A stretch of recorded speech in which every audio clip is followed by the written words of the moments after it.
Edith Piaf à l'honneur à Libramont à l'occasion du 40e anniversaire de sa mort. Une comédie musicale intitulée « Ça sert à ça l'amour » retrace la vie de l'artiste. 600 spectateurs ont fait le déplacement ce samedi à la Halle aux Foires. Anne Lemaire, Dominique Roger.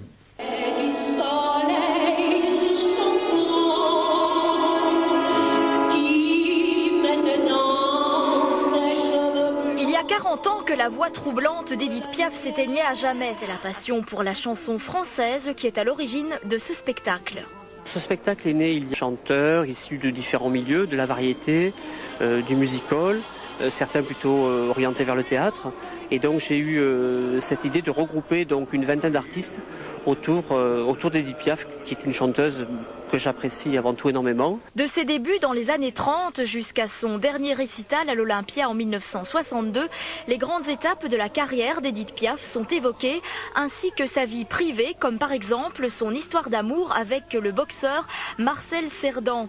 Pour Martine Ferreira, c'est un honneur d'incarner Edith Piaf. J'ai eu l'immense bonheur qu'on me propose ce rôle et c'est un bonheur, c'est un vrai bonheur. Que ressentez-vous quand on vous dit vraiment que votre voix est proche de celle d'Edith Piaf?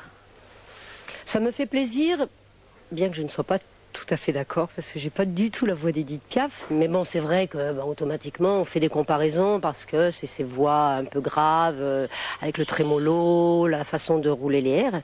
Mais c'est bien, ça me fait plaisir, mais je n'ai pas du tout la voix de Piaf. La vie d'Edith Piaf n'étant pas facile à mettre en scène, comédiens et danseurs sont venus mettre un peu de gaieté dans la vie un peu noire de la chanteuse. Cette comédie musicale a une longue vie devant elle. C'est pas un hommage pour un moment. Je veux que ce soit très long. Et puis, dans la mesure où on a monté ce spectacle, où j'ai écrit ça du début de la vie de Piaf à la fin de la vie de Piaf, il y a énormément de gens qui sont intéressés par ça et puis qui découvrent des détails, parce qu'on s'est énormément documenté. Donc, je pense sincèrement qu'on va le faire longtemps et on le fera de mieux en mieux, bien sûr. Quelques 600 personnes sont venues découvrir ce spectacle en avant-première à Libramont, un public littéralement conquis. C'était magnifique, ça m'a rappelé un petit peu mon jeune temps et je trouve ça magnifique. Une voix exceptionnelle, on est vraiment enchantés. On ne regrette pas du tout notre soirée. On croyait revoir Edith, vraiment, c'était magnifique, super. Dommage qu'on ne fasse pas plus souvent ça à Libramont. Des années qui nous reviennent dans la tête et qui sont vraiment fantastiques à écouter et à voir, c'est super.